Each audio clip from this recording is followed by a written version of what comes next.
there is a creature of the night, whose very name strikes terror in the hearts of man. He fears only mirrors, the scent of garlic, and the sight of a crucifix.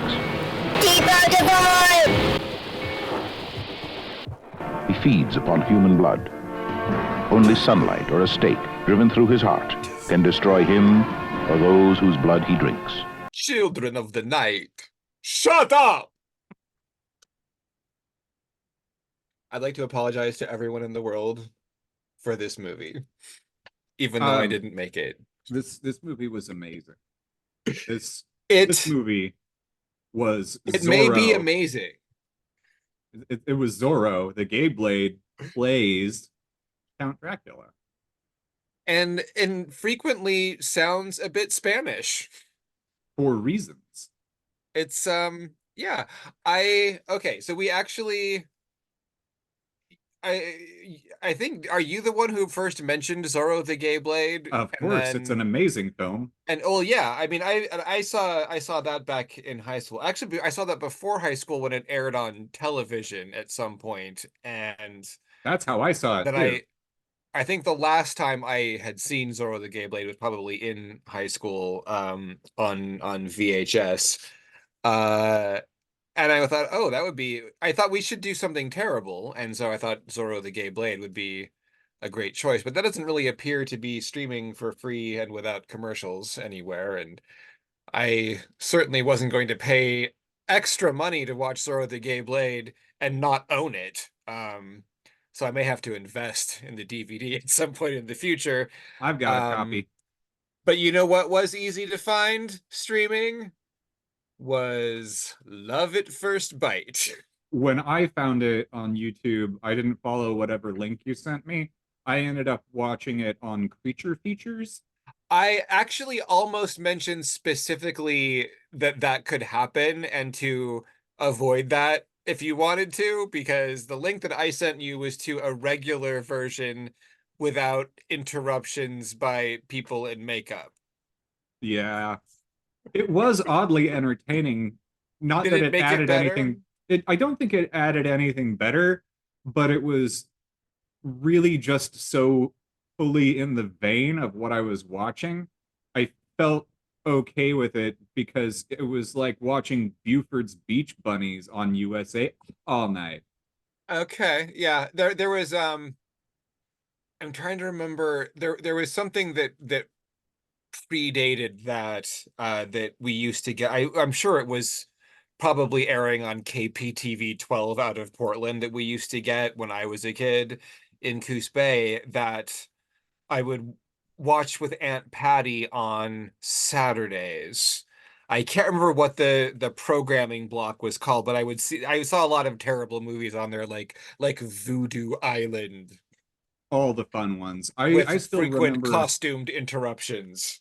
Yeah, I liked it when I would watch things on USA Up All Night because I didn't know which host was going to be the host. And then you'd have people like Gilbert Godfrey talking about the movie that we'd be watching. And I believe I watched The Lost Boys on there one time.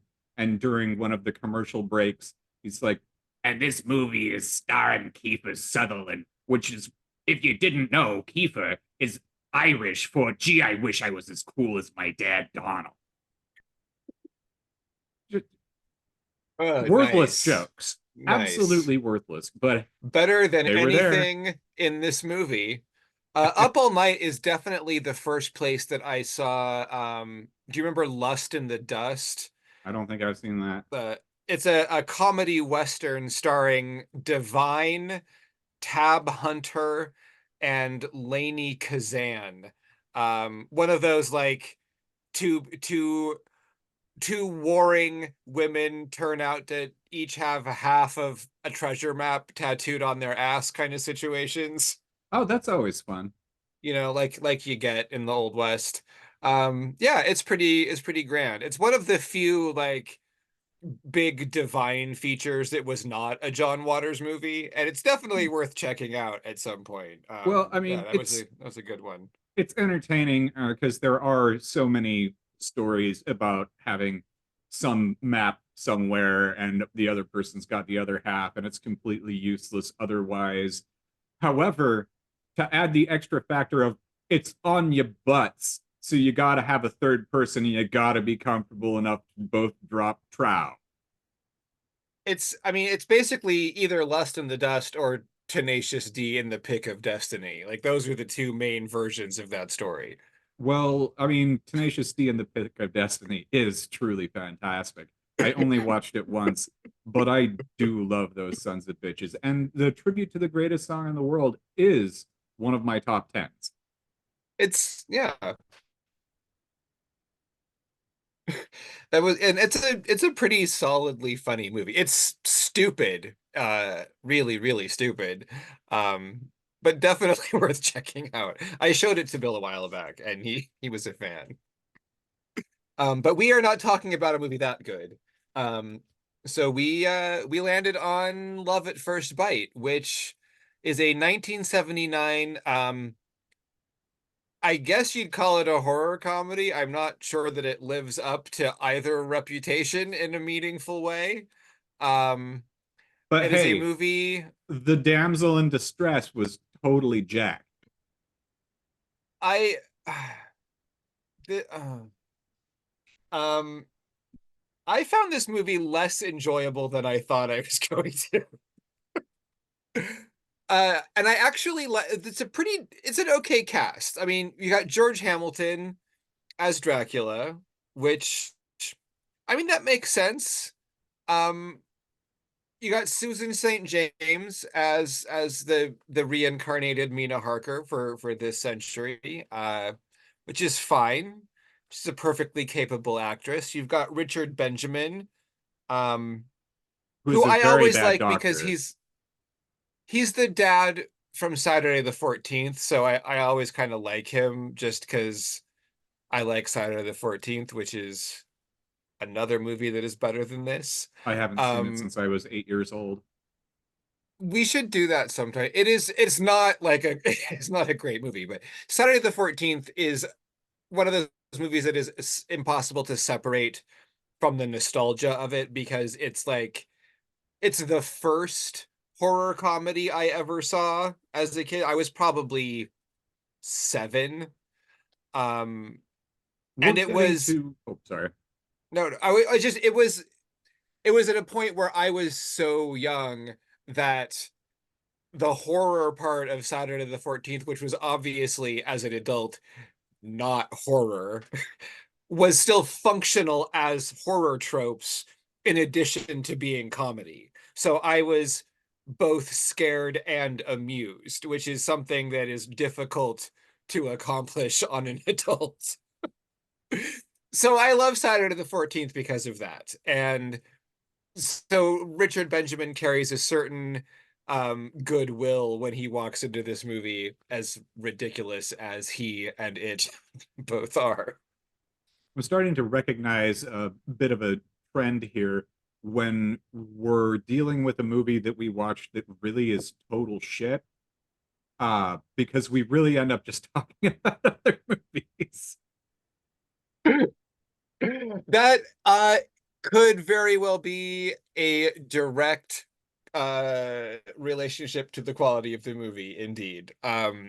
It's hard to find a lot of specific things to get into with this movie because it kind of just blows I across the board. I had a hard time paying attention to it to the point Me where too. I know that I watched it. I actually did, but I wasn't paying any attention to the point where I couldn't remember what I'd watched, and I actually did read the plot lines of it again. I was like, It's "Oh, kind of yeah, I did watch aggressively that." forgettable. Yeah, like harder than any other film that I've ever watched. That I've never forgotten something of a movie so obviously, and it wasn't intentional. I completely understand that, and I'm positive that I fell asleep a little bit toward the end. Um, I even I forgot how much I thought the bats were. Clearly, they were comedically poorly done, but they weren't even funny in the attempt to hit funny bats. the the comedy in this movie felt extremely lazy. Is Um, this funny? Oh, what about they this? it's like they just made a list of vampire stuff and then said, okay, we got to make a joke about this. Okay, he's got to turn into a dog, and he's got to turn into a bat, and we've got to have him use his hypnotic powers. It was just very by the numbers. And every time they got something that was a little better than that, it felt kind of accidental. Yeah. And then the tone is also really weird because I mean you have George Hamilton is playing a very sort of theatrically traditional version of Count Dracula. It's very over the top. It's a straight up Lugosi impression to the extent that he is dramatically able to accomplish that. Um, and you have Richard Benjamin, who is kind of matching his energy in the Van Helsing role, and he's very over the top. He breaks the fourth wall. He's as out there as Anthony Hopkins in Bram Stoker's Dracula. He says ah, blah, blah, blah, blah. And then Susan St. James is not. Do you think that he studied this movie? That Anthony Hopkins watched this and was like, that is the Van Helsing I want to be. You know what? Maybe that it would not surprise me that much. What did surprise me is looking this movie up and realizing how successful it was at the time. Hmm. It was like the highest grossing vampire movie for a really long time, and it made like $44 million on a budget of $3 million. Like it was big, apparently. I remember mom talking about it when I was a kid. I mean, I think that's the reason the title stuck in my head originally anyway.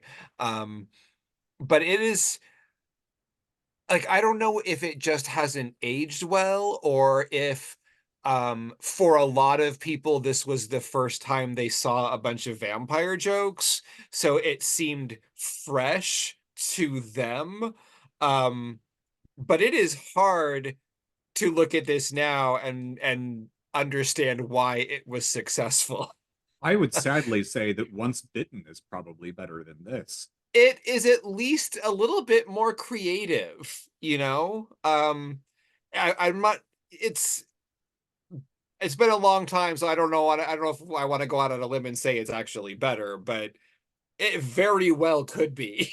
Um, I mean, this is largely competent, at least in like the way it's directed, but nothing really comes off. And I don't know how much of that is like the limitations of George Hamilton, who I haven't really seen in that many things, but I assume that he's not exactly like a super nuanced performer generally. But this is all very flat. I think And that the best that it ever did for itself was in the beginning, where they're introducing you to Dracula, and then he gets kicked out of his own castle and has to figure out what the fuck to do. And then it didn't really go anywhere good or useful or interesting from there. They got the best part in the first 5 minutes. and there were a couple of moments, and this is maybe down to Susan St. James. And I don't know, obviously I'm not gonna look for the fucking script for this piece of trash. Um Susan St. James as Cindy Sondheim, um, she seemed much more naturalistic. Like everyone else in this movie is a cartoon, and she seemed kind of like a person, which kind of works and is occasionally weird. And I wonder if she was allowed to improvise. I begrudgingly went back to this movie today to try to take some notes because I really didn't want to watch it again, but I didn't write anything down when I watched it last night. Um, and there are her character is actually a little bit fleshed out here and there, and I again I don't know if it's just her kind of riffing and giving her a little more depth than she had on the page, but just like you see little glimpses in her life in the way she talks, and you get the sense that she's a modern woman, and she's got some ambitions, and she's feeling unfulfilled, and she has these ideas, And a and psychiatrist that she's sort of half-ass dating, which is which seems like the disgusting. fact that she has that psychiatrist would be a great way to flesh out some of these ideas that they never ever do, which is why I think maybe it wasn't there in the script at all. But the effect for me is to see these moments where she almost seems to be reaching for something else, because this movie basically just goes back and forth between stupid gags with inept Van Helsing trying to poorly execute Dracula and scenes of Susan St. James having conversations with either Richard Benjamin or George Hamilton. And seeing these glimpses of her insecurities, it makes me like a better movie would have been looking into this and using the Dracula character to present a different and surprising alternative path to what modern 1970s society has to offer an adult woman with mature interests. And that would have been an interesting exploration. And I can't tell if like maybe there was a bit of that left over from an earlier script, or if it was just an accident and she was just making shit up. But it made me like kind of yearn for the the version of this that I was sort of imaginarily there in these conversations. But everyone else, like, she's the only person in the movie. Everyone else is ridiculous. So even during these moments, she's the only one having the conversation. Like, it's very one-sided. And then Dracula is like, "Oh, you should be beautiful," and she's like, "All right." It's a lot of missed opportunities. Yeah, it could have gone somewhere good. And George Hamilton, yeah, no, I mean he's not the most interesting actor by any means. That's why there's so many jokes about how he just looks the same and does the same thing all the time. The thing that I found really impressive was when I looked him up the other day and realized he's still alive and just looks 80 now, Yeah, which means that there was about a 40-year period of his life where he did look like the same overly sun-bleached piece of leather. And then he's now he's somehow turned old. well, no, he's actually looked 80 for the last 35 years. I showed him, I showed Bill a picture of contemporary George Hamilton last night. He's like, "Oh." I could not remember, like, I was asking what was George Hamilton famous for as far as you know, like, because it to me as a kid from the 70s, he was really like, I only knew him as being famous for being tan. Like, I sort of Yeah, always knew who he was, but I didn't know why. And he's the most it seemed like interesting he man had in to the have come world. from somewhere, because I could think of two movies he starred in, and he couldn't have just done that out of nowhere. But yeah, apparently he was in a bunch of stuff that I've never heard of or seen. Yeah, I don't know what else he was in, but he was definitely, a member of the age of people that just were famous and went and partied and also sometimes had a movie. He was a personality, Yeah, and it seemed like oh, also according to Wikipedia, he did a bunch of Ritz commercials. Um, they're I don't probably remember that. almost as 10 as him. Yes, perhaps. I feel like I would recognize them all of a sudden if I saw them, but I didn't look them up.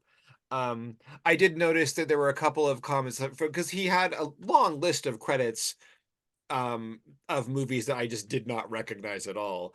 And I started reading through his little bio, and there were a couple of comments from people that he had worked with as an actor when he was younger, who were all saying that like he should be like way more successful, but like he seems much more interested in being in the society pages.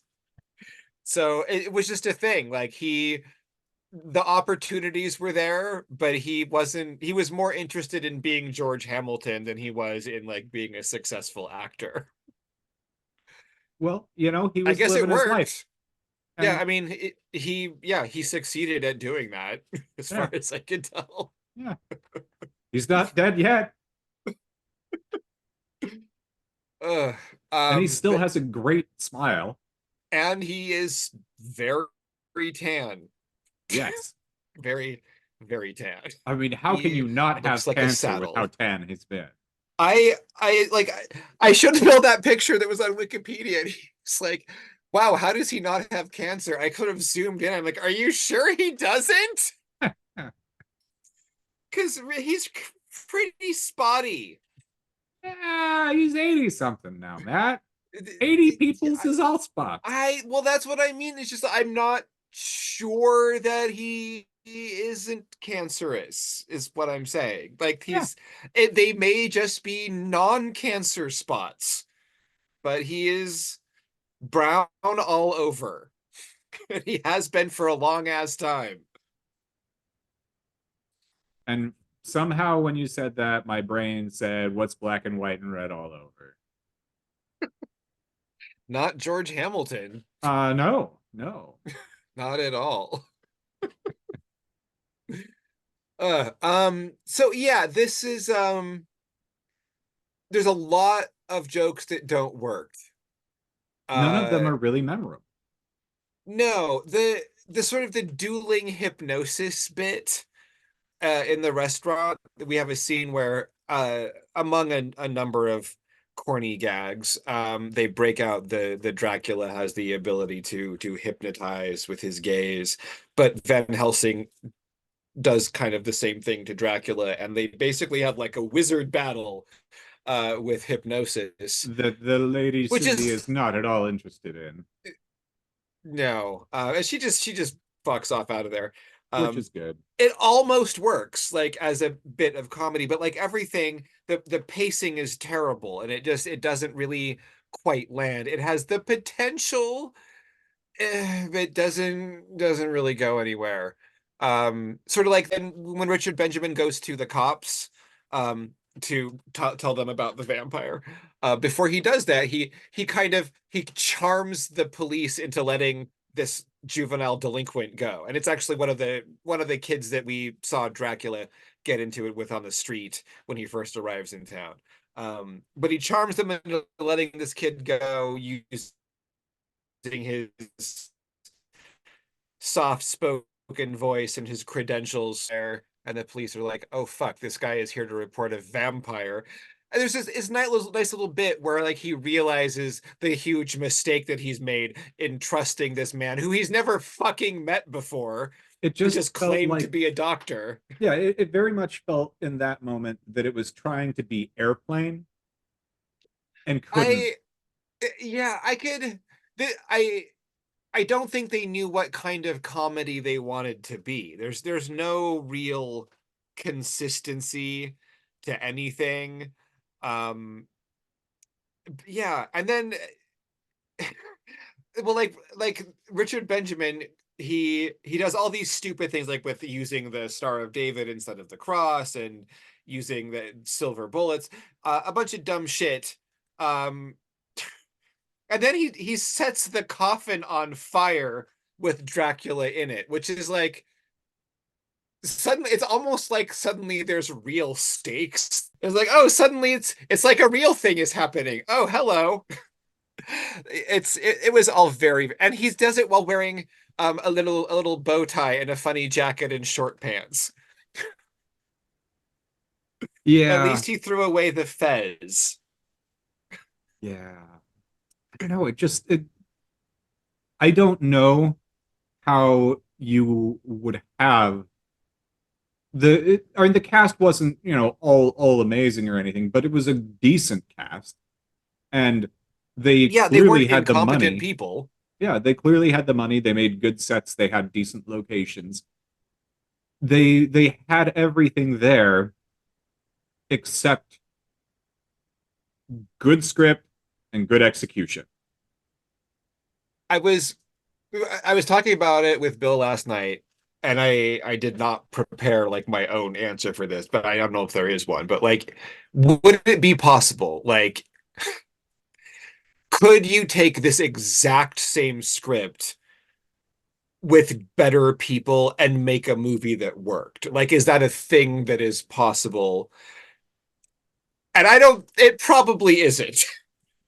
But I feel like it probably could have been better with the same material. There are people who could have sold it more.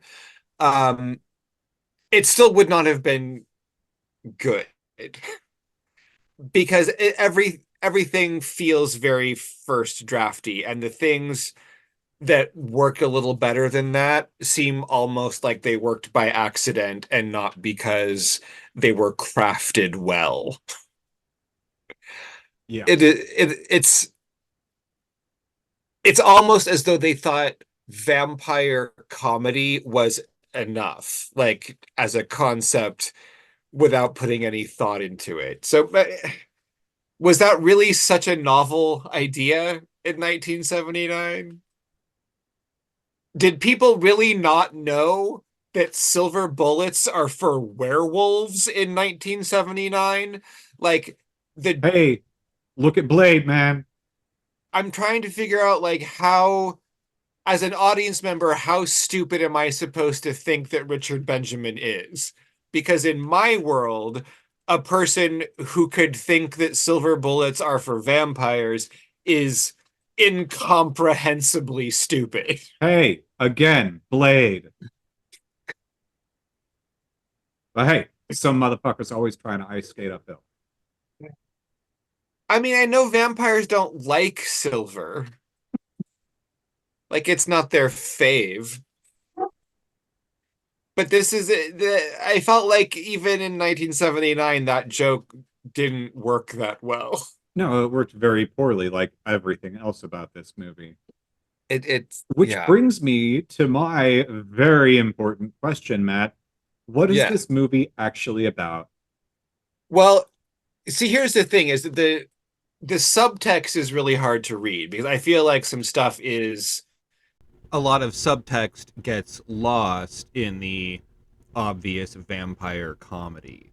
But what Love at First Bite is actually about is a brilliant scientist from the future who thinks it would be a real kick to go back in time to 1970 and be famous and decadent and become the undisputed queen of disco. And she didn't care about the consequences. But then the twist is that Jeffrey Rosenberg, who we know as her ex-boyfriend slash psychiatrist, is from even further in the future. And so he knows about this young socialite who traveled back in time to the 1970s. But instead of turning into the Queen of Disco, she got turned into a Dracula. So he tried to prevent the fallout from that decision by traveling back in time and becoming her romantic partner and seducing her away from Dracula, sort of Kyle Reese style, to stop it from happening. So that's what the movie's about. But I feel like in their attempts to strip it of the sort of the meaty drama at the center of the conflict, and lean into the comedy, they really lost the heart of the movie. And really the character of Cindy Sondheim ends up losing her agency as a modern woman, ironically, in her own past. Well, I think that you really overthought that. Uh, Matt, what this movie is about is it's about a woman who's been dating and having sex with her shrink for 9 years while he keeps telling her that she doesn't want to get married. And she gets so fed up with such bullshit that she decides to actually marry a really shitty Dracula. He And flies off as a bad, shitty bat. Richard Benjamin is Jamaica? remarkably romantically indecisive. Even as he's doing the chase her down the runway scene at the end of the movie, he's still calling out to her that maybe, possibly, he loves her. But then she drops him a check when she turns into a bat, and he's like, she's become responsible or whatever. It's a really fascinating like moral to the story that the last thing that happens there is that she pays him for the last year's worth of psychiatric services. And this leads him to conclude that she has now become a responsible person. Because Or if you don't whatever. pay for it, you don't get better, Ted. Yeah. It's a fact, right? This was not the best horror comedy or comedy that I have ever seen. Partly because none of it was scary or funny. Yeah. It just There it were jokes, even japes, perhaps. but I'm not sure how funny I would say that. You know what the funniest line of the movie was for me was, "I command you to defy the laws of centrifugal force." I think that this is probably the only Dracula movie to contain that specific line of dialogue. Yeah. You know what? Thinking about it now, that might have been the best part of the movie.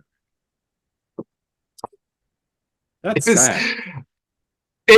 I mean, it made me chuckle at least. I mean, there was a sound that escaped my body that was inspired by some level of amusement. So that's something. Ha ha ha ha. Hey, Ah. that sounds like the same kind of acting that we saw in this movie. Hmm. It's so good. Ah, Um, I mean, how do you feel? I mean, I don't know if do you have feelings about horror comedies in general? Like, I know a lot of people just hate the whole idea. no, I mean they can be really fun. But this was not a horror comedy. No, This no. was um it was a farce gone wrong. They were trying to do something, but I don't think that they, and this is saying something for the late 70s and into the early 80s, Matt. I don't think they had enough cocaine to keep it on track. That's a good point. I don't think they even got this movie on the rails because they had too little cocaine. That may actually be part of the problem. If someone had been, or at least if the right person had been on cocaine, they might have brought some ideas to the table. Yeah, This was Rosenbaum was the very only one who by the had cocaine. numbers. It was interesting because, like, for example, like the movie Blackula, um, which it predates this movie by several years. Um, but it is a far better movie, and it's not like, not that it's, I mean, it's not a comedy, but it is like more entertaining all the way through. And the the competence of that movie, and like drawing in the sort of audience that is willing to have fun with the idea of vampires, it is superior in every conceivable way. um Yeah. I'm it, not asking this movie to have gone full Howard the Duck, but maybe half a Howard the Duck's worth of cocaine would have really helped it. it definitely needed someone to be pulling ideas from unexpected places, because there aren't any unexpected ideas in this movie. It's a bad comedy that has a vampire in it, um, rather than being really a vampire movie or a horror comedy. We didn't even see like a thing. No, no, really didn't. There was a couple of puncture wounds. Yeah, so presumably he had the ability to produce fangs. Yeah, but we didn't see him. And there was No, no there's actually, you suspense, don't really no see. darkness, no badness, nothing. No, he's kind of sad, Yeah. and a bit, I mean, yeah, a bit he like self-possessed. shit, he didn't even own his own castle and they booted his ass out. You know, and then he's gotta Well, go be I think he owned homeless in it. Wasn't it America. being? It was being seized, wasn't it? It was Yeah, something like essentially that. like eminent domain. Yeah. It was. I think it was his ancestral home, And then he but they went to just took it. Jamaica. because that's where they shipped his coffin on accident instead of London. Yeah. And so they're gonna Yeah. bats fly there together. Okay. Yeah, they didn't think much of it through. No. No, they did not. Yeah, so this was not the best not the best choice. I feel like Green Lantern might have been better, but maybe not. Well, I don't know. I haven't seen it, but I this I was saw it a really long time. Yeah, I had suggested to Ted that perhaps we could watch either Love at First Bite or Green Lantern, but then it turned out that Green Lantern had just dropped off the streaming service. Um I did see it a long time ago, like when it first hit DVD, and whew, it stank. And then there was an event a few years ago, which I did not see but heard about, where Ryan Reynolds, who stars as the Green Lantern, who had not seen the movie, watched it for the first time and live tweeted the experience, which I think would probably be pretty funny. He's a pretty funny fellow, and I feel like he would have a good sense of humor about his own terrible, terrible movie. But it is a big shit tank. I didn't like it. Not yeah, I good. didn't bother with it because I had just recently seen that Wolverine origin story in which he played Deadpool, Yes. and I wanted to kill everybody That was associated with it. another incredibly forgettable piece of crap outing. Oh, it's unforgettable because it is unforgivable. I mean, literally the only thing that I remember about that Wolverine movie is the moment of Ryan Reynolds as Deadpool. That's all I remember. Yeah. But I mean, that was just was so fucking stupid. I remember my actually God. thinking that it was fun a little bit, You're wrong. but most of it was just very bad. There were a couple of bits in the middle that were like, "Oh, that's kind of cute." And then the beginning of the movie had ruined everything, and then you get to the middle and you're like, "Well, act 2's not very nice." And then you get to now you've got katanas coming out your fucking fist, and you can't have a mouth. I am more bored even thinking about that movie than I am about thinking about watching Love at First Bite again. Well, bonus is we're gonna have to wrap this one up. Thank God. Yeah, let's do something more interesting next time. As discussed, we don't need to tell our devoted listeners yet. We'll keep them in the But dark, as are we. It won't be this. I love you, Ted. I am sorry that this movie wasn't better. I love you too, Matt. This was at least not the Phantom. It was not the Phantom. Yeah, that's the best thing I can say about it. Yeah. Yeah, that's one That's a thing it's not. On its goodness. Yep. level. Yep. Otherwise, Yeah. Excellent. this flaming pile of dog shit. Yeah, bullshit. All Nice right. going, Susan St. James. Hey, she's got cool arms. Ah! The depot devoid is that place your mind goes when you've lost your train of thought, but you haven't found a new one. The Depot Devoid podcast is hosted by Matt Fagan and Ted Fagan. Depot Devoid is not hosted by Ian Fagan because he died and we miss him. Find our full video episodes at Depot Devoid Podcast on YouTube. On social media, you can find us at Depot Devoid Podcast on Blue Sky, and for now, still on Facebook and Instagram.